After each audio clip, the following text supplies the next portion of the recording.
보며 눈물 짓는 그 눈으로 형제들을 판단하니 그 어찐 일이뇨. 주님을 사랑한다 고백하는 그 입술로 불평하고 원망하니 그 어찐 일이뇨.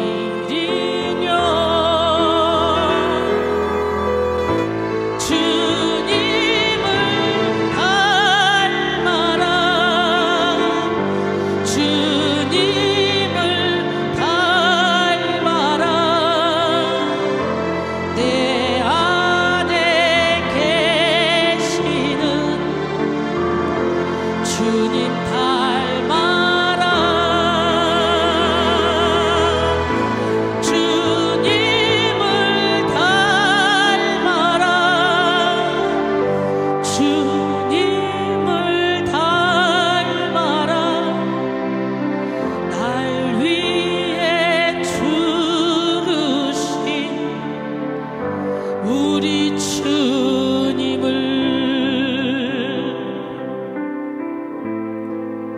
살아계신 하나님을 믿는다고 하면서도 한숨 지며 원망하니 그 어찐 일이뇨. 저 천국을 향하여서 걸어간다 하면서도 제 뜻대로 가려 하니 그 어찐 일이뇨. 주님을 닮아라. 주님을 닮아라. 내 안에 계시는 주님 닮아라. 주님을 닮아라. 주님을 닮아라. 날 위해 죽으신 우리 주님을. 아멘. 에베소 1장 16절로 19절 말씀 함께 보겠습니다. 내가 기도할 때 기억하며 너희로 말미암아 감사하기를 그치지 아니하고 우리 주 예수 그리스도의 하나님 영광의 아버지께서 지혜와 계시형을 너희에게 주사 하나님을 알게 하시고 너희 마음의 눈을 밝히사 그의 부르심의 소망이 무엇이며 성도 안에서 그 기업의 영광이 풍성함이 무엇이며 그의 힘의 위력으로 역사심을 따라 믿는 우리에게 베푸신 능력의 지극히 크심이 어떤 것을 너희로 알게 하시기를 구하노라. 할렐루야. 어떤 어린아이가 해수욕장 구조대원에게 다음과 같은 질문을 했습니다. 아저씨는 저렇게 많은 사람들이 물속에서 시끄럽게 떠들어대고 놀고 있는데 저 사람들 중에서 어떤 사람이 물에 빠져 살려달라고 외치는지 어떻게 아세요? 아저씨는 말했습니다. 얘야, 아무리 시끄럽고 혼잡할 때도 아저씨 귀에는 살려달라는 소리만 들린단다. 할렐루야. 옛날부터 그런 말 있죠. 걔 눈에는 똥만 보인다고. 예, 우리는 관심 있는 것만 보이게 돼 있어요. 관심 있는 거. 사랑하는 성도 여러분, 우리도 종종 하나님을 상대로 이 어린아이와 같은 의문을 품을 때가 많이 있습니다. 오늘도 지구상에 수많은 사람들이 기도하고 있을 텐데 과연 하나님께서 내 기도 소리를 들으실까? 라고 생각하기도 하죠. 그러나 여러분이 하나님께 진실되게 간절히 외치면 하나님은 들으십니다. 역대 16장 9절에 보니까 여호와의 눈은 온 땅을 두루 감찰하사 전심으로 자기에게 향하는 자에게 능력을 베풀어 주신대요. 민수기 14장 28절에 보니까 그들에게 이르시기를 여호와의 말씀에 내 삶을 두고 맹세하노라. 너희 말이 내 귀에 들린 대로 내가 행하리니. 너희 말이 내 귀에 들린 대로 내가 너희에게 시행하겠다는 거예요. 할렐루야. 기도의 신학자 E.M. 바운즈는 이런 말을 했습니다. 현재 교회가 필요로 하는 것은 더 많은, 더 좋은 첨단 장비나 조직이나 방법이나 새로운 프로그램이 아니다. 하나님은 오늘도 기도하는 사람을 찾고 계신다. 기도에 능한 사람, 성령 충만한 사람을 찾고 계신다. 성령님은 방법을 통해서 흘러나오지 않고 기도의 사람을 통해서 흘러나오기 때문이다 라고 했어요. 존 낙스의 유명한 기도는 하나님 제게 스코틀랜드를 주시든지 아니면 제 목숨을 거두어 주시옵소서 였습니다. 네, 당시 스코틀랜드를 통치하고 있던 메리 여왕은 존 낙스의 기도 소리가 수만 명의 군인들의 말발굽 소리보다도 더 두렵다고 고백했어요. 존 낙스의 기도와 설교는 수많은 스코틀랜드 국민들의 마음을 하나로 만들었습니다. 예, 그렇습니다. 기독교는 기도의 종교라고 불릴 만큼 기도를 강조합니다. 왜냐하면 성경은 기도를 하나님과 교제하는 방법이라고 가르치기 때문이죠. 성도는 기도를 통해 하나님께 가까이 나아가고 하나님을 더욱더 알게 되고 기도를 통해 하나님을 닮아갑니다. 다 알 수 없어도 하나씩 알아가야 되고 다 닮을 수 없지만 조금씩 닮아가야 되죠. 할렐루야. 다 표현 못해도 우린 표현해야 돼요. 한번 표현해 볼까요?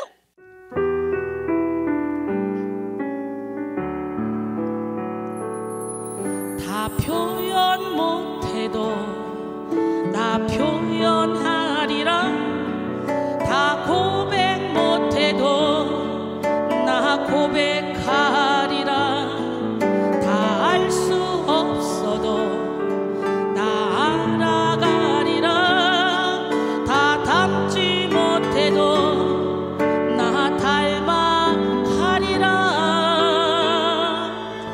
다 표현 못해도 나 표현하리라. 다 고백 못해도 나 고백하리라. 다 알 수 없어도 나 알아가리라. 다 닮지 못해도 나 닮아가리라.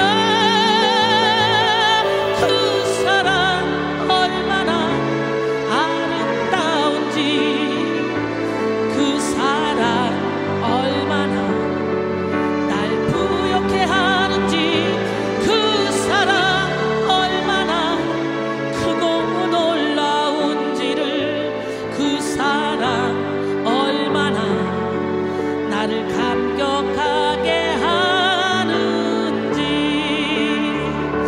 그 사랑 얼마나 아름다운지, 그 사랑 얼마나 날 부욕해 하는지, 그 사랑 얼마나 크고 놀라운지를, 그 사랑 얼마나 나를 감격하게 하는지.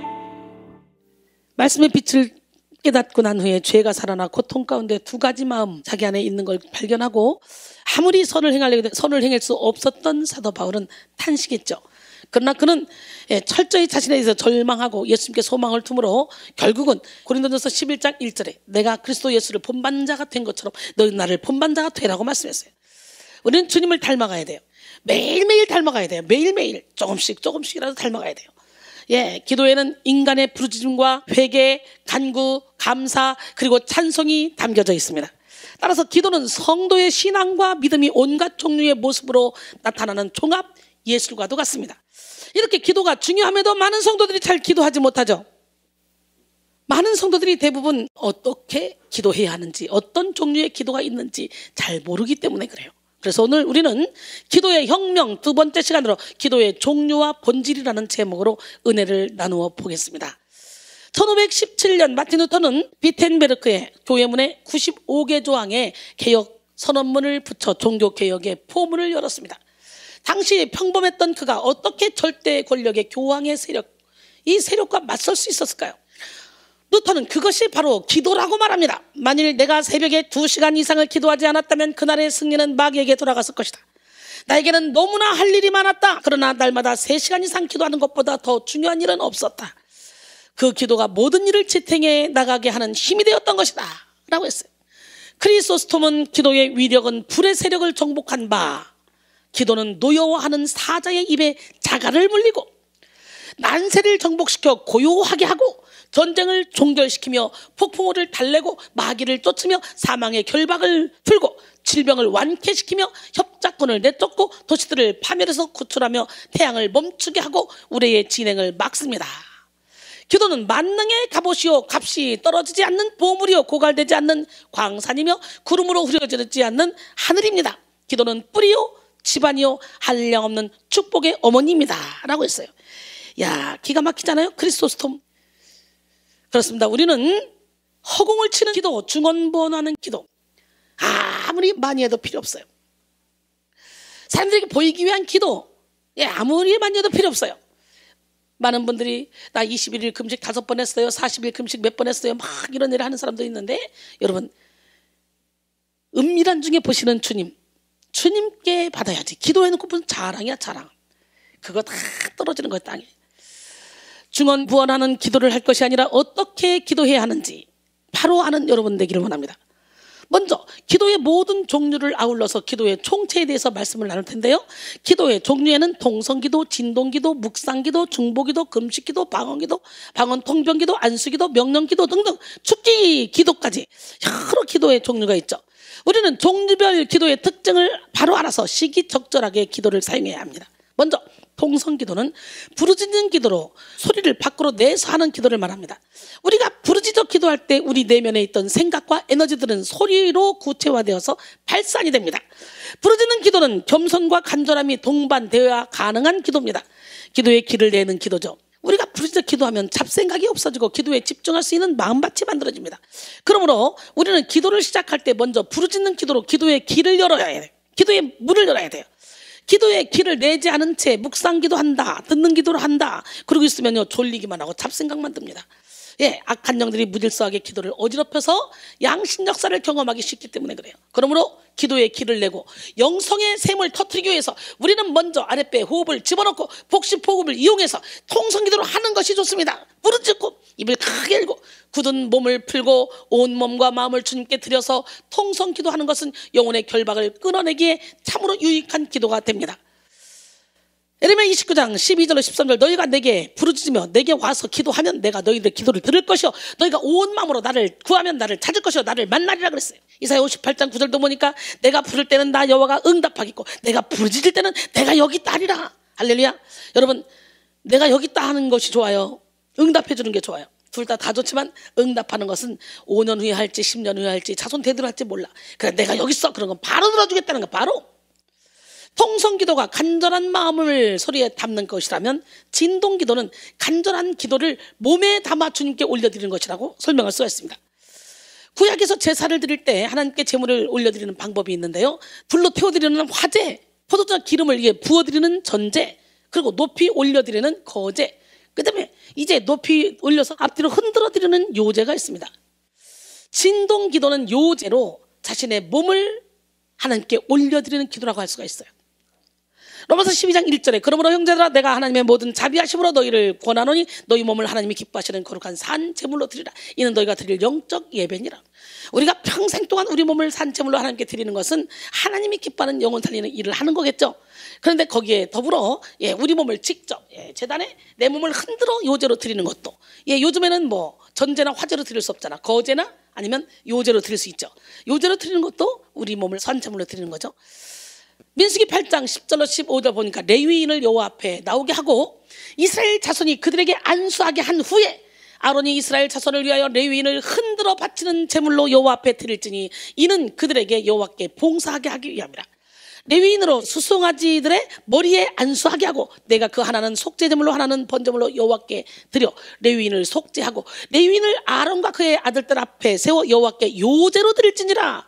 너는 이같이 이스라엘 자손 중에서 레위인을 구별하라. 그리하면 그들이 내게 속할 것이라. 내가 그들을 정결하게 하여 요제로 드린 후에 그들이 회막에 들어가서 봉사할 것이니라. 할렐루야. 여러분 제물을 흔들어 드렸죠. 근데 진짜 주의 종들을 제물로 흔들어 드리라는 거예요. 요제가 내 몸을 하나님께 흔들어 드리는 게 요제야. 레위인들을 흔들어서 요제로 드리고 그리고 그들이 어떻게 정결하게 깨끗하게 한 다음에 성막에 가서 봉사하게 한다는 거예요. 여러분 저는요 진동을 통해 은혜를 받고요, 진동 때문에 사실은 제가 미친 듯이 기도하기 시작했어요. 우리 교회에 신도시로 개척해 오셔서 몇 명도 되지 않는데 그 몇 분 안 되는 분들이 다 뭐 학교 선생님들이고 다 대단한 사람들인데 기도하는데 막 흔들다 쓰러지고 자빠지고 막 이러는 거예요. 야, 저 뭔 거 무식하게. 아 진짜 저는 순복음교회를 다녔는데도 불구하고 그게 거부가 왔어요. 방언도 거부가 왔어요. 저 뭐 하는 거야? 하나님이 뭐 말 못 알아듣나? 저는 주로 지휘하고 반주하고 막 이러면서 은혜를 받았는데, 근데 목사님 말씀이 너무 좋아요. 이렇게 보니까 그 진동을 하고 막 몇 시간씩 기도하는 분들이 힘들어 보이는 것이 아니라 시간이 가면 갈수록 새털같이 날아가는 것처럼 행복해 보이는 거예요. 어떻게 하면 그걸 받을 수 있죠? 예, 그렇게 해서 기도가 시작된 것이 하루에 3번 40일 기도회가 시작됐고, 그때 제가 이 은혜를 받으면서 나의 결박들이 막 진동을 통해 풀어져 나가는 걸 느꼈어요. 그리고 진동을 통해 능력이 들어오는 것도 느꼈어요. 그러면서 영적인 세계가 확 열려가지고 이렇게 그때부터 하나님께 붙들림 받아서 지금까지 죽으면 죽으리라 주의 일에 제가 생명을 걸고 있잖아요. 우리가 우리의 몸을 요제로 흔들어드린다는 것은 우리의 몸을 정결하게 하여 주님께 올려드린다는 의미를 가지고 있습니다. 진동 기도를 통해 우리의 몸을 흔들면 묶어있던 영적 결박이 풀어지고 악한 영은 떠나가요.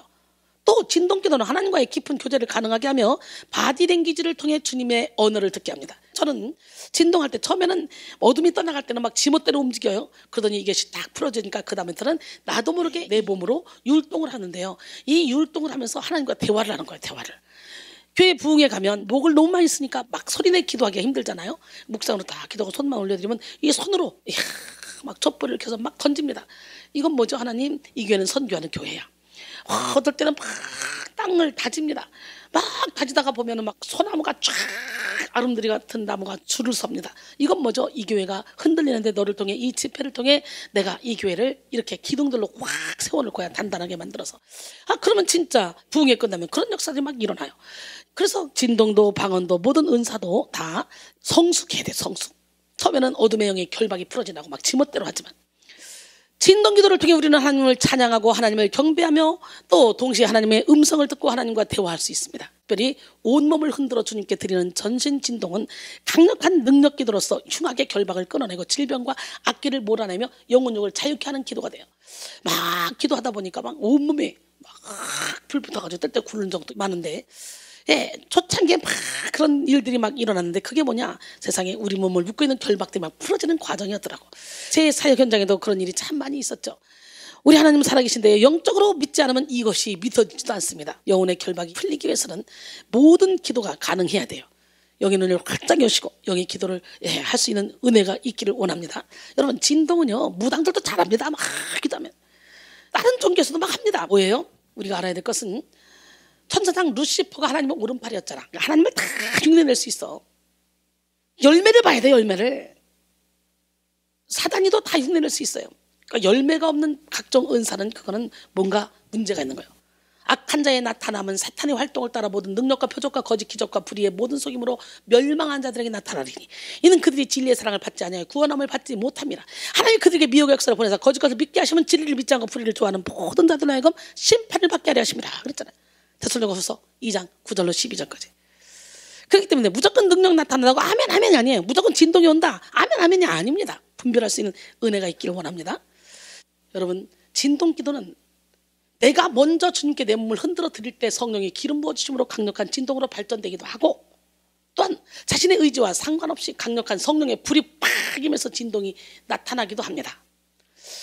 진동 기도를 위해서 우리가 가장 먼저 해야 될 일은 온몸에 힘을 빼는 것입니다. 경직되어 있는 마음과 몸에는 성령께서 기름을 부어줄 수가 없습니다. 마음을 열고 온 몸에 힘을 빼고 성령께 나를 내어 드려야 됩니다. 그리고 자유자재로 역사하시는 성령님께 온몸을 맡기고 성령님의 움직임에 따라야 됩니다.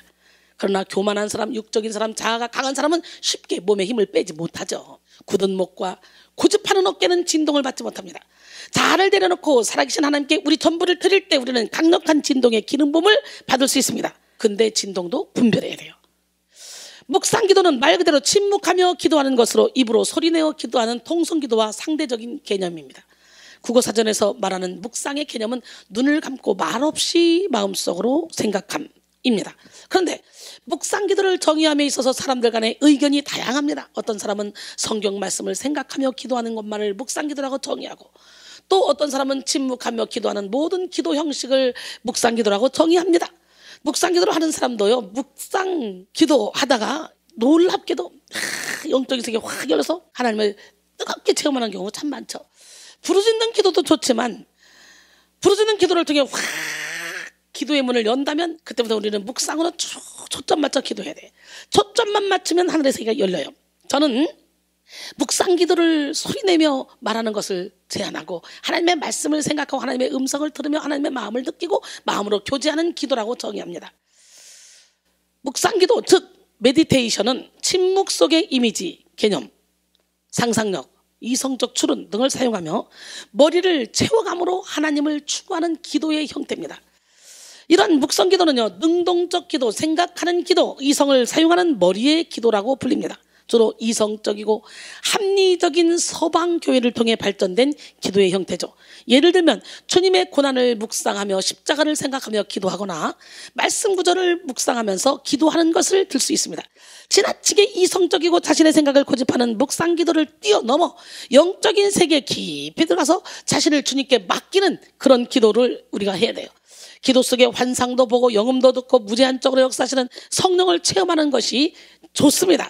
저도 그런 경험을 했기 때문에 세상에 어떤 역사가 일어나도 누가 뭐라 그래도 내가 온몸으로 경험을 했기 때문에 자신 있게 복음을 선포할 수 있고 또 그렇게 사람들을 인도해서 많은 영혼들이 육신의 정욕, 안목의 정욕, 이 세계의 자랑을 버리고 말씀 중심 안에서 하나님의 뜻을 분별하며 주님께로 달려가며 행복한 신앙생활을 할 수 있도록 인도합니다.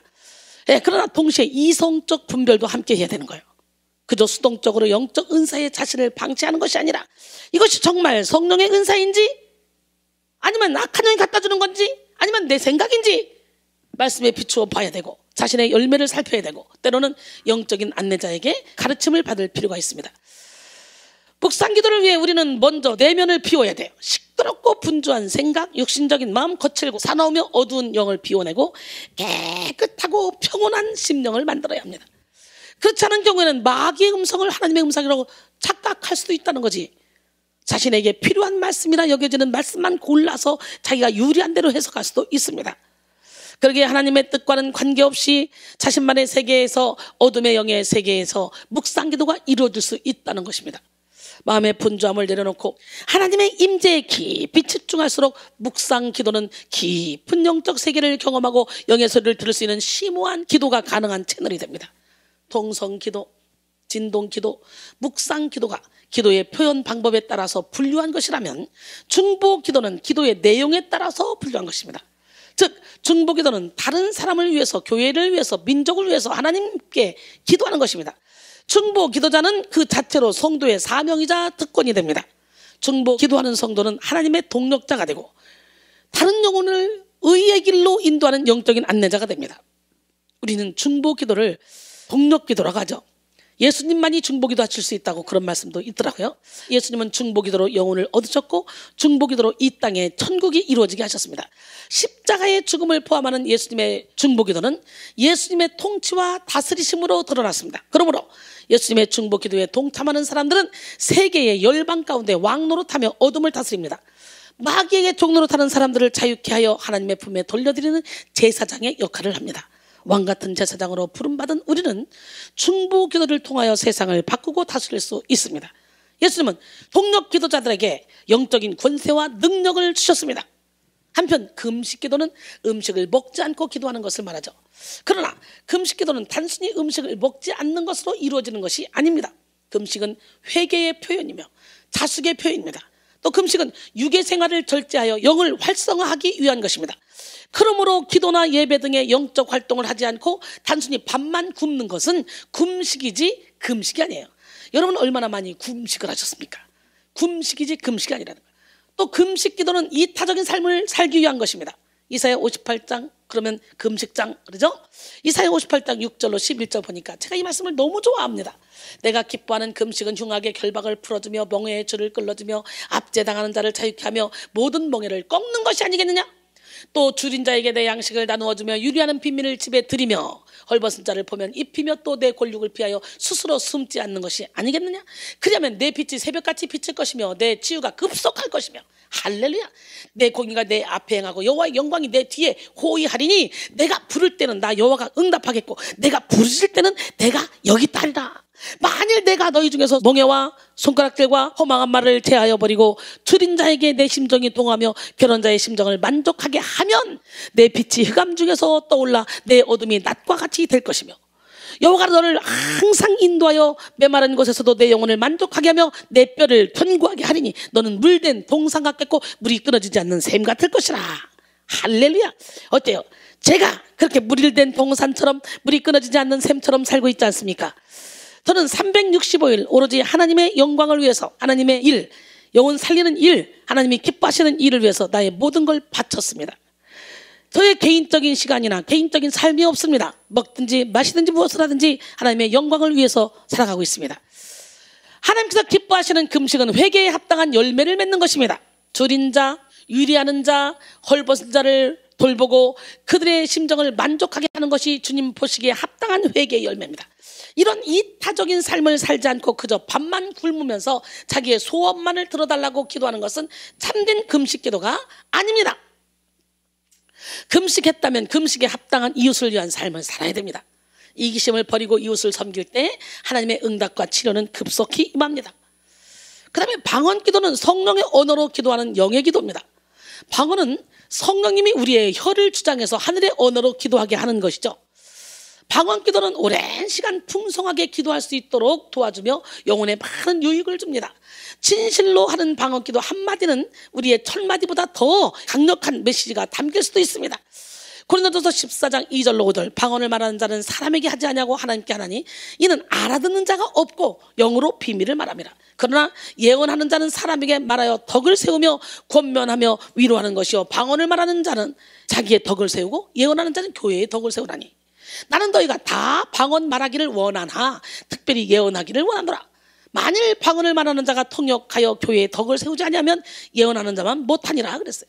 그리고 18절 보니까 내가 너희 모든 사람보다 방언을 더 말함으로 하나님께 감사하노라. 사도 바울도 모든 사람보다 방언을 더 많이 했다고 그러죠. 방언 기도는 방언 통병 기도와 함께 하는 것이 좋습니다. 전혀 무슨 의미인지 모른 채 혼자 방언만 막 나오는 대로 하면 마음을 담지 못하는 기도를 하기 쉽죠. 그래서 고린도전서 14장 13절로 15절 그러므로 방언을 말하는 자는 통역하기를 기도할지니 내가 만일 방언으로 기도하면 나의 영이 기도하거니와 나의 마음은 열매를 맺지 못하리라. 그러면 어떻게 할까? 내가 영으로 기도하고 또 마음으로 기도하며 내가 영으로 찬송하고 또 마음으로 찬송하리라. 방언을 말하는 자는 통역하기를 기도하라 그러죠. 그러니까 방언 통역할 때 자꾸 누구 거 통역하려고 하지 말고 내가 무슨 말을 하고 있나 내 거 통역하려고 애써야 되는 거예요. 내가 기도하면서 막 방언하면서 무슨 말 하는지도 모르고 막 하면 안 되죠. 나의 마음을 담아 기도해야 돼요. 제가 그러죠. 방언 한마디 하고 내 마음을 담아 마음으로 기도하고 이렇게 하다 보면 나중에는 내 마음과 방언 기도가 일치돼서 쫙 가는 거예요.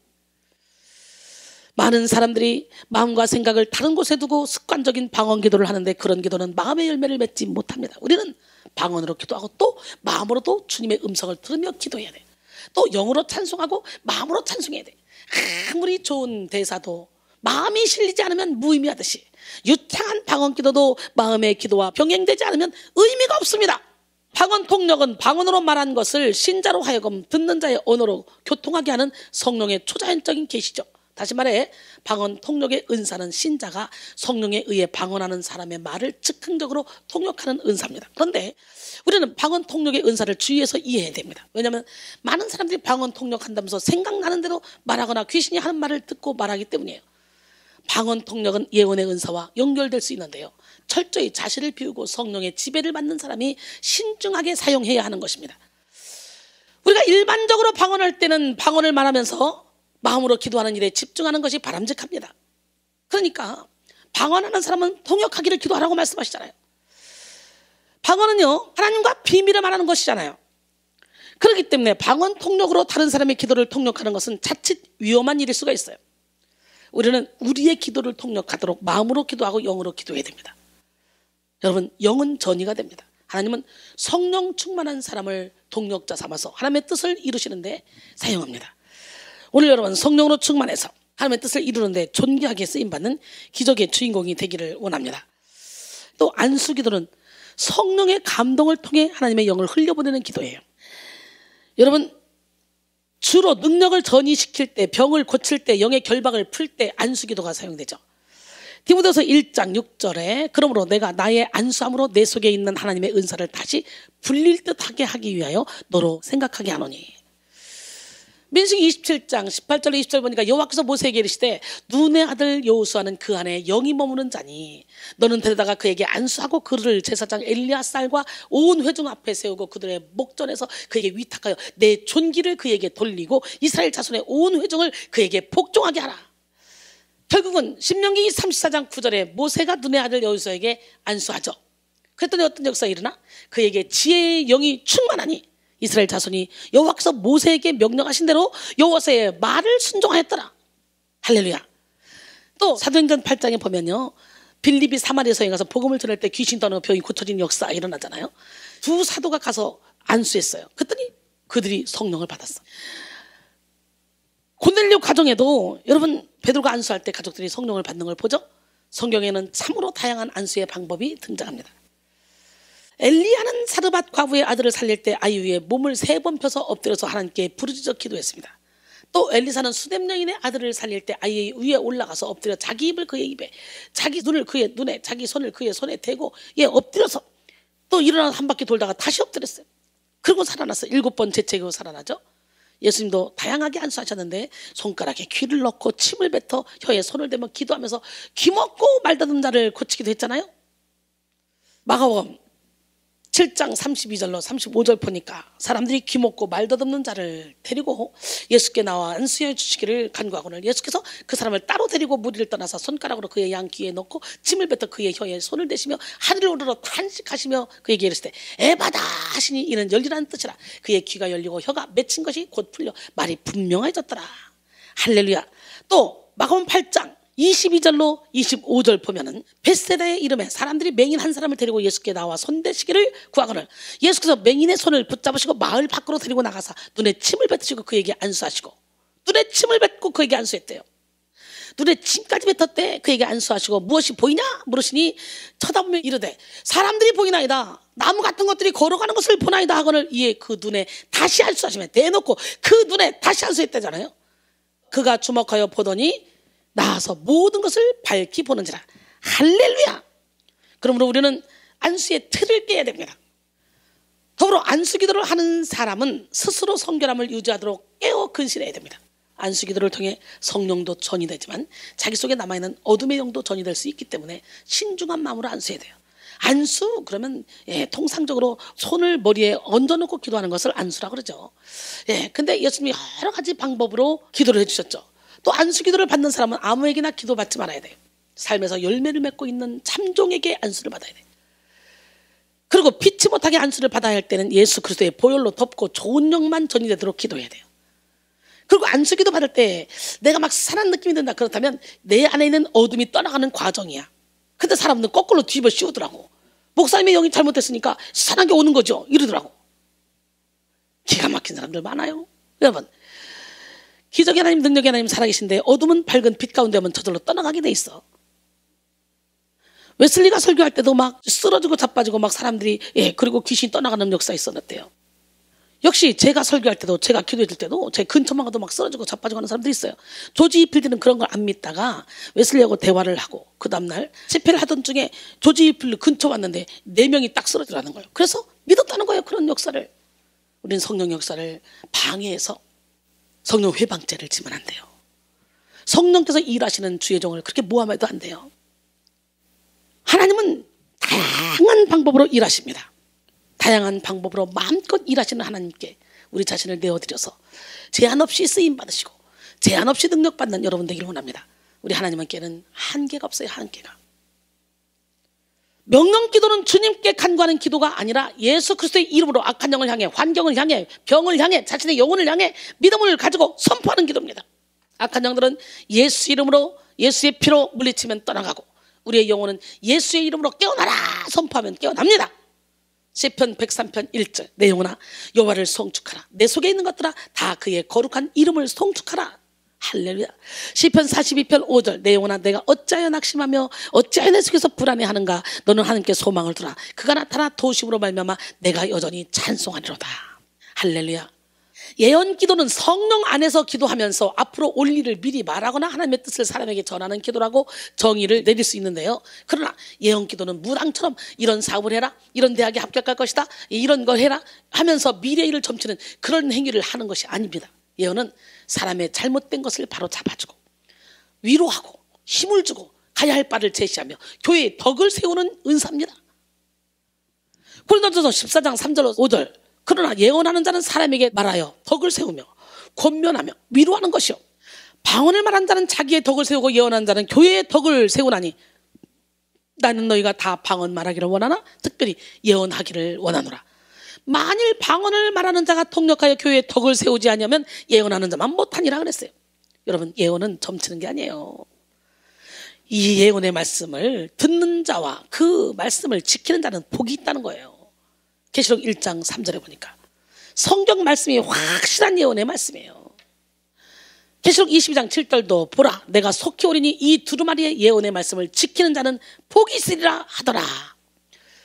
제가 처음에 막 사역을 하는데 나도 모르게 막 예언이 나오는데요, 성경 몇 장 몇 절이 쫙쫙쫙쫙 나오는 거예요. 그러니까 사람들이 어머머 나한테 딱딱 맞는 말씀이에요. 나는 그때 성경을 1독밖에 안 했을 때입니다. 성령의 강권적인 역사로 미국 아틀란타에서 제가 집회하던 중에 막 역사가 일어나는데 근데 다 몇 장 몇 절의 말씀을 가지고 하더라고요. 이 말씀은 오직 성령의 감동을 따라 해석되고 적용되어져야만 합니다. 칼빈은 예언을 성경을 해석하는 신앙적인 용법으로 이해한다고 했습니다. 예언의 은사는 하나님의 말씀을 현재적 상황 속에 특별한 처지에 적용하게 만듭니다. 예언의 은사는 기록된 하나님의 말씀 곧 성경을 현재 이곳의 상황에 적절하게 적용시킵니다. 예언의 은사는 하나님의 생각 속에 있는 말씀을 듣는 것이고 하나님의 생각 속에 있는 말씀을 느껴서 그것을 하나님의 백성에게 말하여 주는 특별한 은사입니다. 예언의 은사를 가진 사람은 하나님의 진리를 선포함으로써 하나님을 섬기려는 성령의 능력과 열망을 가지고 있는 사람입니다. 그들은 죄를 지적하면서 지옥 형벌과 저주를 경고하는 설교자들입니다. 다시 말해 예언은 단순히 미래를 예측하는 행위만을 뜻하는 것이 결코 아닙니다. 오히려 성령의 은사로서 예언의 강조점은 하나님의 감추어진 계시의 내용과 뜻을 명확하게 이해하여 선포하는 데 있습니다. 고린도전서 4장 6절에 형제들아 내가 너희를 위하여 이 일에 나와 아볼로를 들어서 본을 보였으니 이는 너희로 하여금 기록된 말씀 밖으로 넘어가지 말라 한 것을 우리에게서 배워 서로 대적하여 교만한 마음을 가지지 말게 하려 함이라 그랬어요. 마지막으로 죽기 기도입니다. 귀신을 쫓아내는 거죠. 육체의 집을 짓고 있는 이 악한 영들을 물리치고 쫓아내는 기도입니다. 여러분, 빛이 들어오면 어둠은 힘을 못 써요. 저절로 떠나가게 돼 있어요. 우리는 죄 중에 태어났고 마귀의 자녀로 태어났어요. 본질상 진노의 자녀들이야. 그러니까 속에서 사람의 마음에서 나오는 것은 악한 생각, 곧 음란, 도둑질, 살인, 간음, 탐욕, 악독, 속임, 음탕, 질투, 비방, 교만, 음양 이런 것들이 다 속에서 나와서 사람을 더럽게 하는 거예요. 이런 것들이 어둠의 영이 갖다 주는 것들이에요. 죽기 기도는 예수님이 많이 사용하신 기도이고 제자들에게도 전수하신 기도입니다. 죽기 기도는 강력한 영적 권세를 가진 사람이 연약하여 스스로 기도할 수 없는 사람의 영혼의 결박을 예수 이름으로 끊고 악한 영의 집을 무너뜨리고 그리고 귀신을 내쫓아내는 그런 기도죠.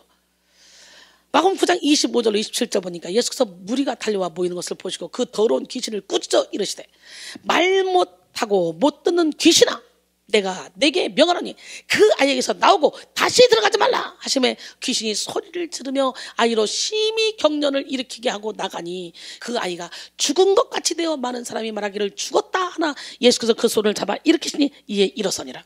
제 사역에도 이런 일 많이 일어나잖아요. 마가복음 16장 17절로 18절 믿는 자들은 이런 표적이 따르니 곧 그들이 내 이름으로 귀신을 쫓아내며 새 방언을 말하며 뱀을 집어올리며 무슨 독을 마실지라도 해를 받지 않냐고 병든 사람에게 손을 얹은 즉 나으리라 하시더라. 근데 많은 사람들이 초대교회나 이런 일이 일어났지 현재는 안 일어난다는 거지. 웨슬리가 말하죠. 안 일어나는 이유는 사람들이 타락했기 때문에 영혼이 깨끗하지 못하기 때문에 성결하지 못하기 때문에 그런다고 그러잖아요. 근데요 제 사역에는 이런 일들이 많이 일어나죠. 요한복음 14장 12절에 내가 진실로 너에게 이르노니 나를 믿는 자는 내가 하는 일을 그도 할 것이요 또한 그보다 큰 일도 하리니 이는 내가 아버지께로 감이라 그랬어요. 할렐루야. 사도행전 5장 15절로 16절 심지어 병든 사람을 메고 거리에 나가 침대와 요 위에 누이고 베드로가 지나갈 때에 혹 그의 그림자라도 누구에게 덮일까 바라고 예루살렘 부근에 수많은 사람들도 모여 병든 사람과 더러운 귀신에게 괴로움을 받는 사람을 데리고 와서 다 나음을 얻으니라. 신기하죠? 제가 뉴저지에서 집회할 때 사역자들이 기도를 해주는데 제가 이렇게 저기 갔다가 이렇게 앞쪽으로 오는데 드레스 소리가 사각사각 나니까 이순이 온다 나갈게 그리고 어둠이 떠나가면서 병이 고쳐지더라고. 별일 다 많아요 여러분. 경험해보지 못하고 여러분의 틀 안에 갇혀서 이러저러 잣대로 판단하지 마시고 영적으로 경험해보시고 체험해보시고, 빛이 들어오면 어둠은 떠나가게 되고 예수 믿으면 귀신 없어요. 예수 믿으면. 근데 문제는 입술로만 믿고 명목상의 그리스도인, 육적인 그리스도인, 이런 사람들 속에는 아직도 어둠이 그들을 조종하고 있을 수 있다는 거지. 예수님이 내 안에 주인 되면 어둠이 내 안에 어떻게 살아? 죽기 살 필요 없지. 근데 교회 다닌다고 해서 예수를 온전히 믿느냐? 아니더라고요. 입술로만 믿죠. 마음으로 믿어야 되는데 본인은 마음으로 믿는다고 착각해. 잘 믿는다고 착각해. 근데 하는 짓은 사탄이가 좋아하는 짓만 하고 있어. 시기하고 질투하고. 시기 질투는요, 하늘에서 온 것이 아니래요. 땅 위의 것이요, 정욕의 것이요, 귀신의 것이라고 그러잖아요. 야고보서 3장 14절로 16절까지 보니까 기도에는 이 외에도 화살기도, 합심기도, 강청기도, 작전기도, 소원기도 등 다양한 기도가 있습니다. 사실 영적인 세계가 열린 사람에게 기도의 다양한 종류는 자연스럽게 적재적소에 적용되어지는 것입니다. 공부해서 의지적으로 기도의 종류를 적용시키는 것이 아니라 상황에 따라 성령의 인도하심을 받음으로 자연스럽게 적절한 기도가 나오는 것이죠. 그러나 우리는 동시에 기도에 대한 이해를 깊게 가질 필요가 있습니다. 그래서 성령의 인도에 더불어 지식적 기반을 동원하여 기도에 총체적인 힘을 쏟아야 합니다. 우리는 성령의 임재 속에서 믿음을 가지고 말씀 위에 서서 기도해야 돼요. 기도에서 가장 중요한 것은 자아를 십자가에 못 박고 하나님의 뜻을 구하는 것입니다. 기도함으로 하늘문을 열어서 하늘의 능력으로 승리하는 여러분 모두가 되시기를 바랍니다. 이제 우리는 오늘 본문에서요, 사도 바울의 기도를 통해 본질적인 기도는 무엇인지 알아보기를 원합니다. 에베소 1장 16절, 내가 기도할 때 기억하며 너희로 말미암아 감사하기를 그치지 아니하고. 바울은 성도들을 위하여 기도할 때 감사하는 마음이 담겨져 있었어요. 감사하기를 그치지 아니하는 바울의 기도의 태도는 스스로 우러나오는 기도, 자발적인 기도임을 확인하게 됩니다. 그리고 바울의 기도 내용은 본질적인 것에 초점이 맞춰졌습니다. 구체적으로 바울의 기도를 살펴보면 하나님 알기를 원한다는 거죠. 하나님 알기 원하는 기도. 오늘 우리도 하나님을 알기 원하는 기도를 해야 돼요. 오늘 너희 하나님 여호와가 너희 가운데 계시니 함께 찬양하며 좀 더 하나님께 가까이 가기를 원합니다.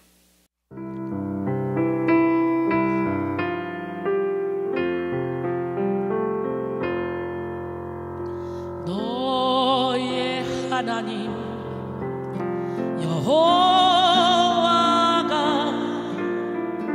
너의 가운데 계시니 그는 구원을 베푸실 전능자시라.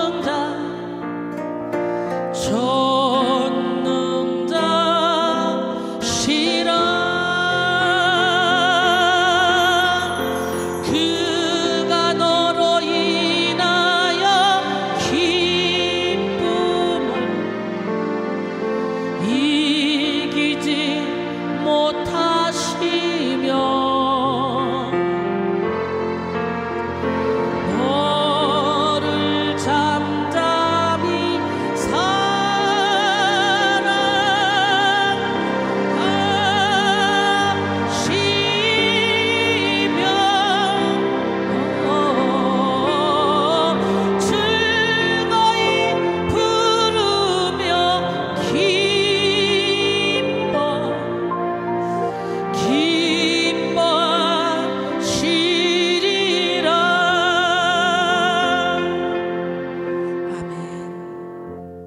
구체적으로 바울의 기도를 살펴보면 첫 번째, 하나님을 알기 원하는 기도입니다. 제임스 베커는 우리는 하나님을 알기 위해 지음받았다. 그러므로 우리 인생의 목표는 하나님을 아는 것이다. 예수님이 주시는 영생은 하나님을 아는 지식이다. 다른 어떤 것과도 비교할 수 없는 기쁨과 만족을 주는 인생 최고의 것 역시 하나님을 아는 지식이다 라고 했습니다. A.W. 토저의 하나님을 향한 열정에 나오는 글입니다. 오늘날 우리에게 필요한 것은 하나님을 향한 열정이다. 즉 그분 자신을 알려주기 원하시는 대로 그분을 알기 원하는 깊은 갈망이다. 내가 볼 때 지금 우리에게 부족한 것은 인격적 차원에서 그분을 알겠다는 갈망이다. 그분과 인격적 관계를 갖는 것이 다른 잡다한 것들에 의해 자꾸 밀려났기 때문에 지금은 교회에서도 거의 관심을 갖지 않는다. 오늘날의 복음주의 교회는 하나님 이외에 다른 온갖 것들에 대단한 열정을 쏟는 것 같다. 우리 삶의 자원들을 쏟아 부을 이런저런 활동들을 찾으려고 사방을 둘러본다. 오늘날 우리에게 필요한 것은 하나님을 향한 열정이다 라고 했어요. 여러분, 여러분이 기도할 때 그 내용은 무엇으로 가득 차 있습니까? 대부분 성도들의 기도는 하나님을 알게 해달라는 본질적인 기도를 하지 않습니다. 눈에 보이는 것, 물질적인 것, 세상 명예적인 것, 남보다 우월해지기 원하는 것, 이런 기도를 원하죠. 또한 현세적이고 부수적인 것들만을 위해 기도합니다. 그런데 바울의 기도는 그렇지 않았어요. 우리 주 예수 그리스도의 하나님, 영광의 아버지께서 지혜와 계시의 영을 너희에게 주사 하나님을 알게 하시고, 할렐루야. 오늘 본문 17절. 바울은 먼저 하나님을 알게 해달라고 했습니다. 하나님을 아는 것이 중요하기 때문이죠. 성도의 신앙생활의 성패와 풍성함의 차이는 얼마나 하나님을 깊이 알아가느냐에 달려 있습니다. 그래서 초대교회의 4대 교부 중 하나인 어거스틴의 평생의 탐구 주제는 하나님, 당신은 누구시오며 나는 누구입니까? 였습니다. 신앙생활이란 하나님을 아는 것인데요, 거룩하신 하나님을 깊이 알 때 죄를 멀리하게 됩니다. 사랑의 하나님을 깊이 알 때 미움에 빠지지 않습니다. 또 정의와 공의의 하나님을 알 때 연약한 자들을 함부로 대하지 않습니다. 또한 무소부재하신 하나님을 알 때 어디서든지 하나님을 의식하며 코람데오의 삶을 삽니다. 그래서 존 메가더 목사의 교회론이라는 책에 교회가 그 무엇과도 바꿀 수 없는 뼈대를 이루는 가장 소중한 것 5가지가 있다고 했는데, 그 중에 첫 번째가 하나님에 대한 지식이었습니다. 하나님을 바르게 아는 일, 그래서 하나님에 대한 높은 차원의 견해를 가지는 일이 가장 중요하다는 것이죠. 하나님을 바르게 할 때, 하나님에 대해서 차원 높은 견해를 가질 때 그 하나님을 경외하는 마음이 커진다는 것입니다. 그렇습니다. 하나님을 아는 것만큼 거룩해지고, 아는 것만큼 능력을 행하고, 아는 것만큼 큰 일을 행할 수 있습니다. 호세아 6장 3절. 그러므로 우리가 여호와를 알자. 힘써 여호와를 알자. 그의 나타나심은 새벽빛같이 어김없나니 비와 같이 땅을 적시는 늦은 비와 같이 우리에게 임하시리라 아니라. 할렐루야. 그런데 왜 사람들은 하나님을 알려고 하지 않을까요? 인간에게 죄가 들어와 하나님과 사람을 분리시켰기 때문이죠.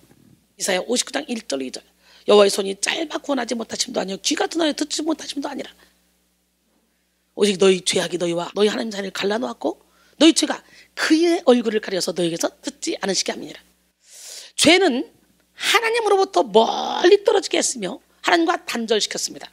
바울은 하나님을 바로 알지 못하는 인간들의 행태를 이렇게 말했습니다. 로마서 1장 21절 23절. 하나님을 알되 하나님을 영어롭게도 아니하며 감사치도 아니하고 오히려 그 생각이 허망해지며 미련한 마음이 어두워졌나니 스스로 지혜 있다나 우준하게 되어 썩어지지 아니하는 하나님의 영광을 썩어질 사람과 금수와 버러지 형상의 우상으로 바꿨느니라.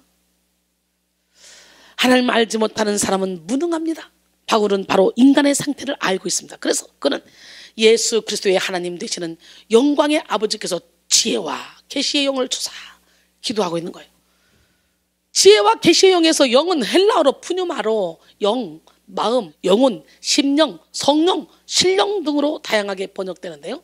이 가운데서 본문의 푸뉴마가 구체적으로 무엇을 가리키는지에 대해서 2가지 견해가 유력한데, 하나는 성령이고 다른 하나는 성령에 의해 사람의 영혼에 부어진 은사라고 보는 견해입니다. 이 두 견해는 모두 가능하지만 전자, 성령이 더 타당하다고 볼 수 있습니다. 즉 성령 하나님만이 하나님을 알게 하실 수 있다는 거지. 성도와 교회에 의해 부어진 성령은 그들에게 하나님에 대한 참된 지식을 제공합니다. 그래서 우리는 성령의 충만함을 받아야 되겠죠? 하나님을 안다는 것은 하나님에 대해서 정밀하고 정확한 지식을 의미하는데, 이런 지식은 단지 사색하고 성경 많이 읽는다고 해서 생겨나는 것이 아닙니다. 이 알면 개인적이고 인격적인 친밀한 관계를 통해서 그 대상을 아는 것을 말하는 거예요. 즉 하나님을 아는 것은 오직 성령의 역동적인 역사를 통해서만 얻어지는 것입니다. 그래서 하나님을 아는 것과 하나님에 관해서 아는 것은 다릅니다.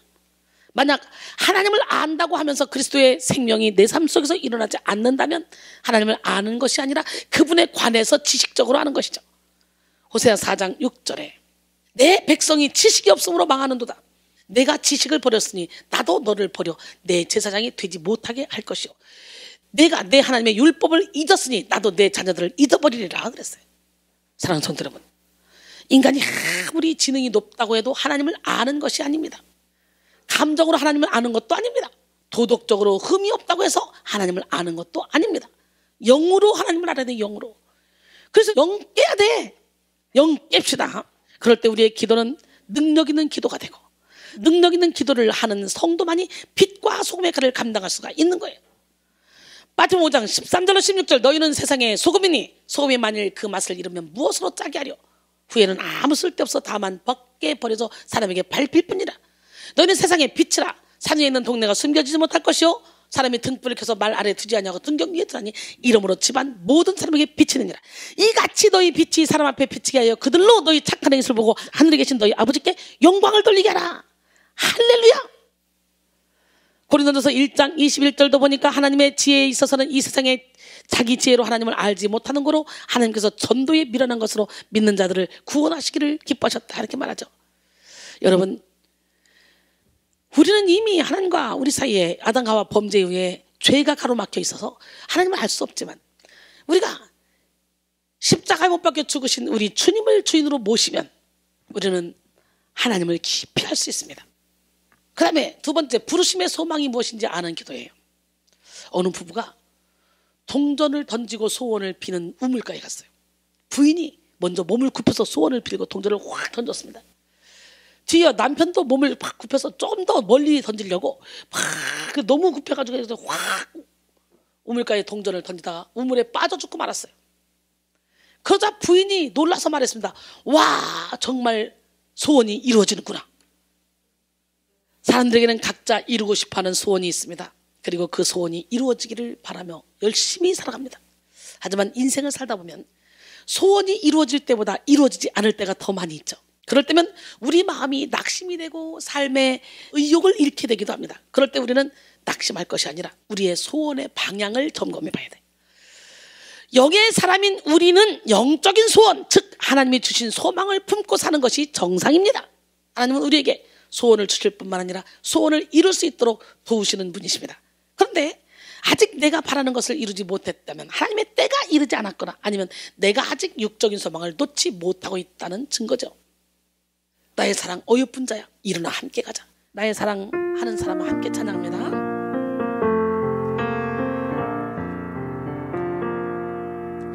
나의 사랑하는 사람아, 나의 사랑 어여쁜 자여,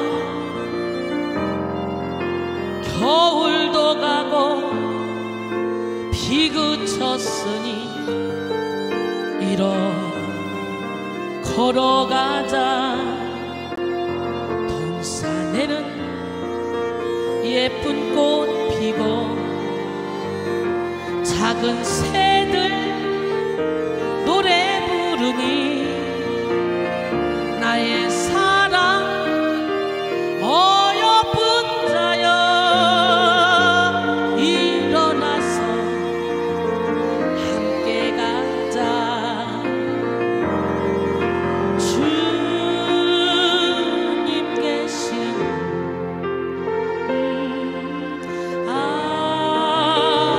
아름다운 곳,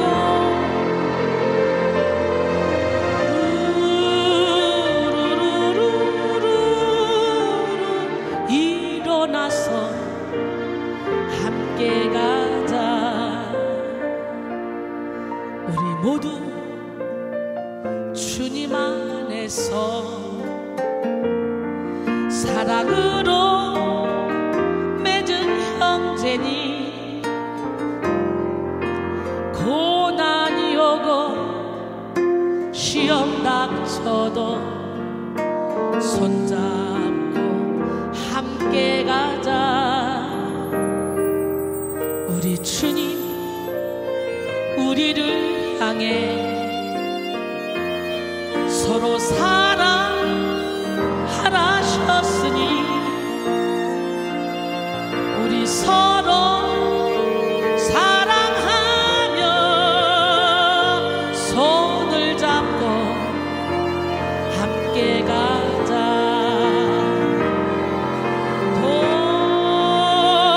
돌아갈 거야.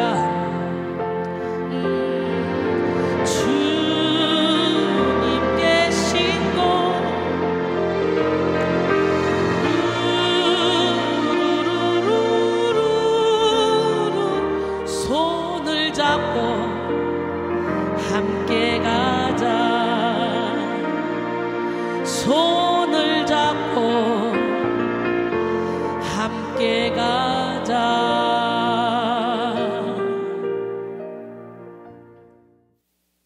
여러분은 지금 어떤 소원을 갖고 계십니까?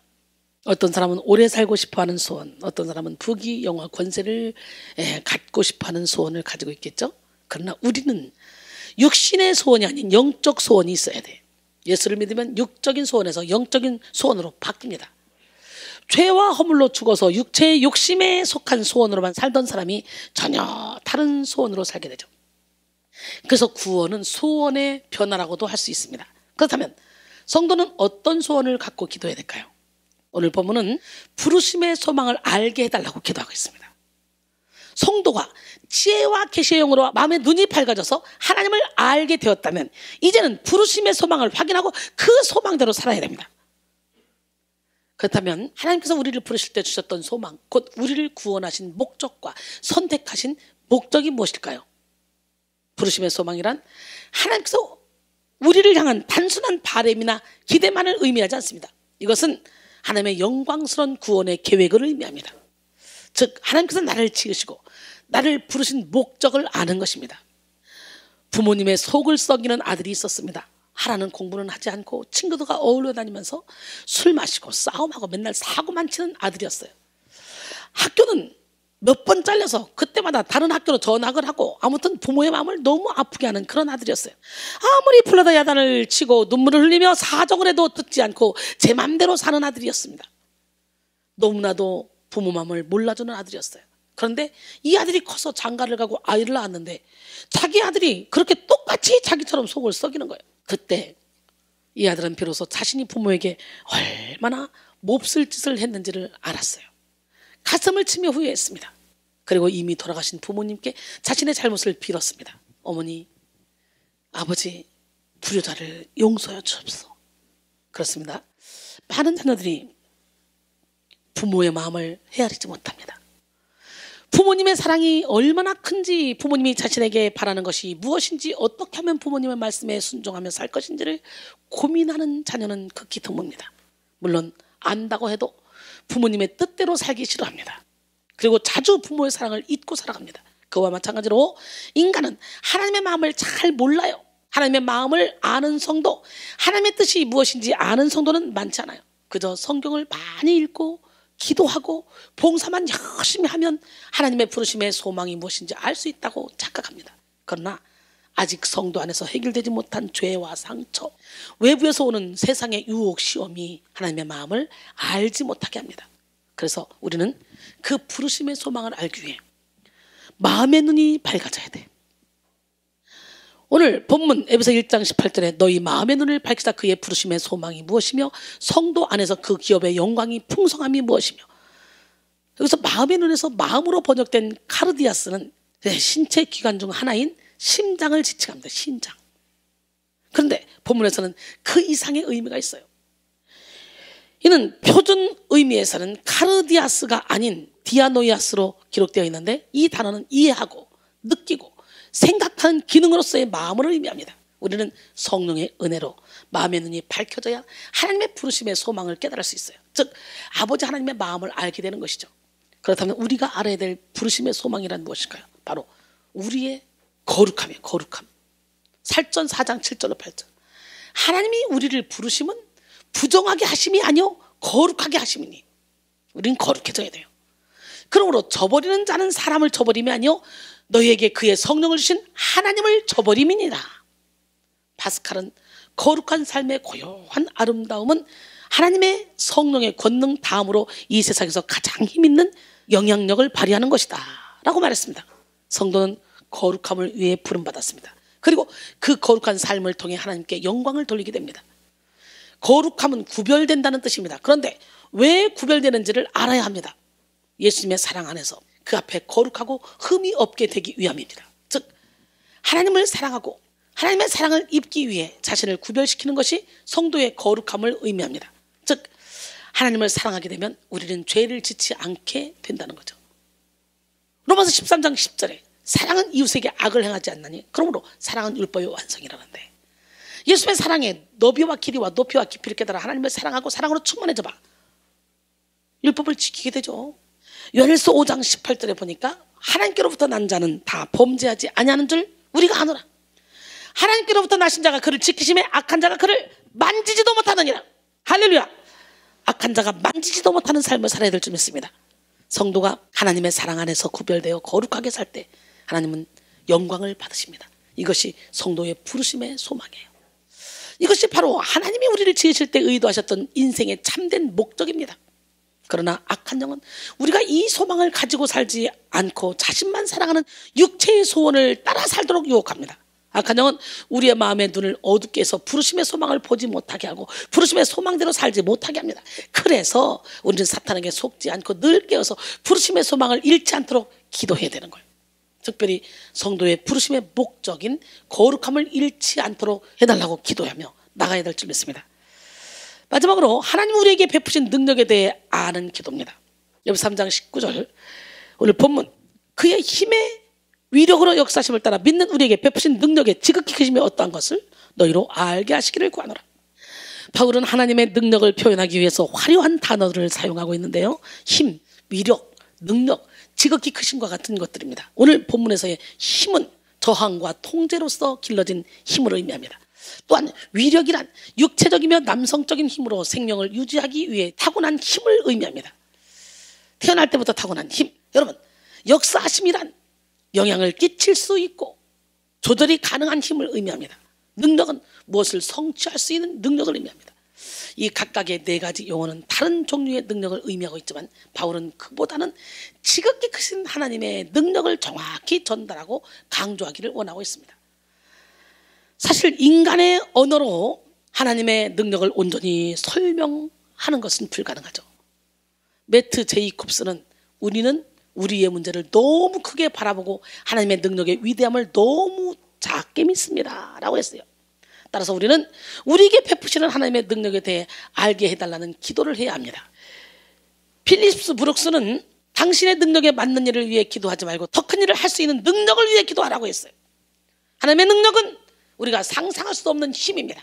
그렇다면 여러분은 하나님의 이러한 능력에 대해 믿고 계십니까? 잔 G 레이크는 기독교는 빛 가운데 삽니다. 기독교는 영광 안에 삽니다. 기독교는 하나님의 권능과 영원한 임재 안에 거합니다.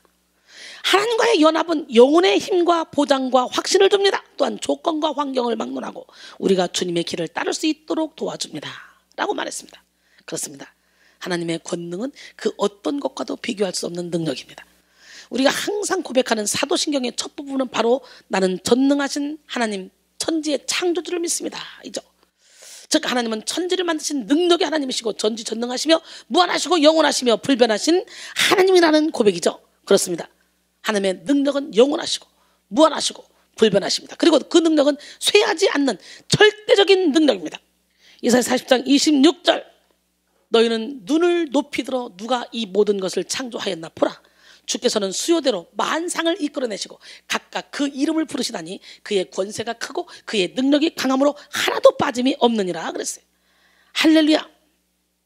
근데 무엇보다 우리에게 베푸신 하나님의 능력 중 단연코 가장 위대한 것이 있어요. 그것은 뭐냐? 지옥에 갈 수밖에 없는 우리를 죄와 사망의 권세에서 건져내어 하나님 나라로 옮긴 것입니다. 즉 예수 그리스도의 십자가와 부활 사건으로 인해 우리를 그리스도와 함께 일으키시고 함께 하늘에 앉히신 것입니다. 할렐루야. 에베소 1장 20절로 22절 그 능력이 그리스도 안에서 역사하사 죽은 자들 가운데서 다시 살리시고 하늘에서 자기의 오른편에 앉히사 모든 정사와 권세와 능력과 주관하는 자와 이 세상뿐 아니라 오는 세상에 일컫는 모든 이름 위에 뛰어나게 하시고 또 만물을 그 발 아래 복종하게 하시고 그를 만물 위에 교회의 머리로 주셨느니라 그랬어요. 그 하나님의 능력은 지금도 우리에게 베풀어지고 있습니다. 즉 주님은 어둠의 권세를 깨고 이 땅에 하나님의 나라를 세워가십니다. 그리고 믿는 성도들을 보호하시고 인도하십니다. 그런데 문제는 그리스도인들이 그 능력을 입으로만 고백하지 그 능력을 누리지 못한다는 거예요. 이에 대해 마틴 로이드 존스는 이렇게 말합니다. 우리는 하나님의 강력한 역사하심을 떠나서는 그리스도인이 될 수조차 없다. 우리가 믿는다는 것 자체는 하나님의 능력의 결과이다. 그리스도의 삶 전부는 우리 안에 역사하는 하나님의 능력의 결과이다. 우리가 마지막 날에 다시 살 것도 다 하나님의 능력의 결과이다. 우리가 신자들이 된 것은 하나님의 능력이 이미 우리 안에서 영적인 부활의 방식으로 역사하였기 때문이다. 너희의 허물과 죄로 죽었던 너희를 살리셨도다. 사도는 여기서 우리 그리스도인 삶의 처음에서 끝까지 이 능력에 지극히 크심이 역사한다는 것을 알기를 바라고 있다 그랬어요. 성도가 하나님께서 우리에게 베푸신 능력을 깨닫지 못하는 이유는 죄로 인해 영적 기능이 어두워졌기 때문입니다. 또 그 능력을 믿지 못하기 때문이에요. 사실 하나님의 능력은 과거뿐만 아니라 지금 우리 중에서 여전히 경험되고 있는 현존하는 능력을 의미합니다. 그래서 오늘 본문 19절의 에데해 표준 세번역은 이렇게 번역합니다. 하나님께서 우리 믿는 사람에게 강한 힘으로 활동하시는 그 능력이 얼마나 큰지를 여러분이 알게 되기를 바랍니다. 또한 현대인의 성경에서는 이렇게 번역합니다. 또 믿는 우리 속에서 강한 능력으로 역사하시는 하나님의 권능이 얼마나 큰가를 알게 하시기를 기도합니다. 즉 바울은 예수 그리스도의 부활의 능력이 성도들에게 그대로 적용됨을 보여주고 있는 것입니다. 우리는 오늘 본문의 말씀을 통해 하나님의 크신 능력이 지금도 우리 안에 역사하고 있다는 사실을 확신해야 됩니다. 이 고백을 하는 성도는 능력 주시는 자 안에서 모든 것을 할 수 있는 삶을 살게 됩니다. 독수리 날개쳐 올라가는 능력을 받게 됩니다. 하나님의 능력을 알고 그 능력으로 기도하며 능력으로 사는 귀한 성도님들이 다 되시기를 소원합니다. 이사야 40장 28절로 31절 너는 알지 못하였느냐 듣지 못하였느냐 영원하신 하나님 여호와 땅끝까지 창조하신 이는 피곤하지 않으시며 곤비하지 않으시며 명철이 한이 없으시며 피곤한 자에게는 능력을 주시며 무능한 자에게는 힘을 더하시나니 소년이라도 피곤하며 곤비하며 장정이라도 넘어지며 쓰러지되 오직 여호와를 앙망하는 자는 새 힘을 얻으니 독수리가 날개치며 올라감 같을 것이요 다른 박질하여도 곤비하지 아니하였고 걸어가도 피곤하지 아니하리로다. 오늘 우리는 이런 삶을 살아야 될 줄 믿습니다. 주를 앙망하는 자 올라갑니다. 결론적으로 오늘 우리는 기도의 혁명 두 번째 시간 기도의 본질에 대해서 말씀을 나눴죠. 기도는 성도의 신앙과 믿음이 온갖 종류의 모습으로 나타나는 종합 예술과도 같습니다. 먼저 기도의 종류에는 동성기도, 진동기도, 묵상기도, 금식기도, 중보기도, 방언기도, 방언통역기도, 안수기도, 명령기도, 축기기도가 있다고 말씀을 나눴습니다. 또한 우리는 오늘 본문 속 바울의 기도를 통해 기도의 본질에 대해서 알아봤는데요. 하나님을 알기 원하는 기도. 두 번째, 부르심의 소망이 무엇인지 아는 기도. 세 번째, 하나님이 베푸신 능력의 지극히 크심이 어떤지 아는 기도입니다. 기도의 본질을 아는 기도가 하나님의 마음에 합한 기도이며 능력 있는 기도입니다. 기도의 본질이 무엇인지 깨달아 하나님의 응답을 받는 여러분 모두가 되시기를 주님의 이름으로 축원합니다. 할렐루야. 하나님은 살아계십니다. 주를 앙망하는 자 올라가 우리 함께 찬양하면서 오늘 기도의 문을 활짝 열기를 원합니다.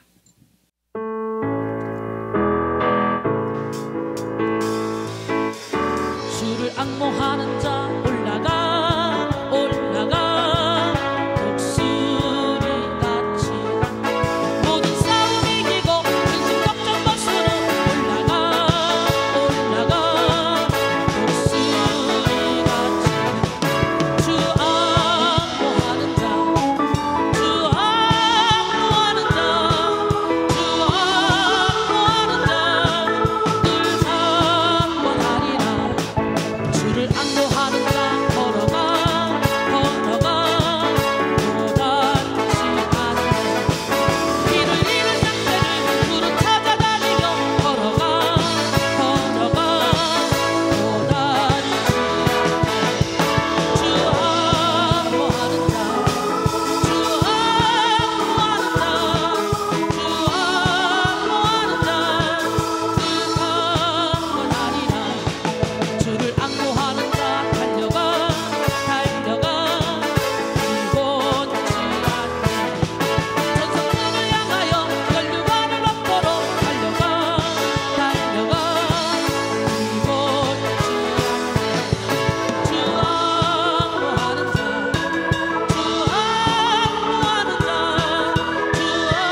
나에게 건강 있는 것 주님이 알아준 것인데,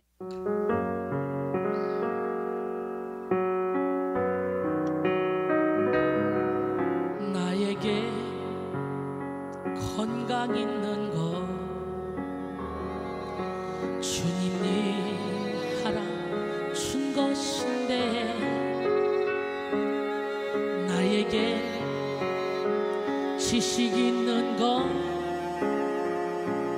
주님이 알아준 것인데,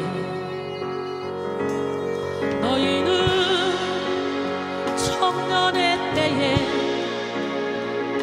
창조주 하나님을 기억하라 말씀하신 하나님, 왜 잊었는가? 금보다 귀한 세월 나를 위해 무엇했느냐? 예수님 나에게 물으시니 회개의 눈물뿐이네. 나에게 물질 있는 것 주님이 알아준 것인데, 나에게 명예 있는 것 주님이 알아준 것인데, 재물과 하나님을 겸하여 섬기지 못하리라 말씀하신 하나님, 왜 잊었는가? 썩을 것 위에서는 수많은 시간을 쓰면서 주님을 위해서 무엇했는지 부끄러운 뿐이네. 나에게 하나님 한 분, 그것은 족하지요.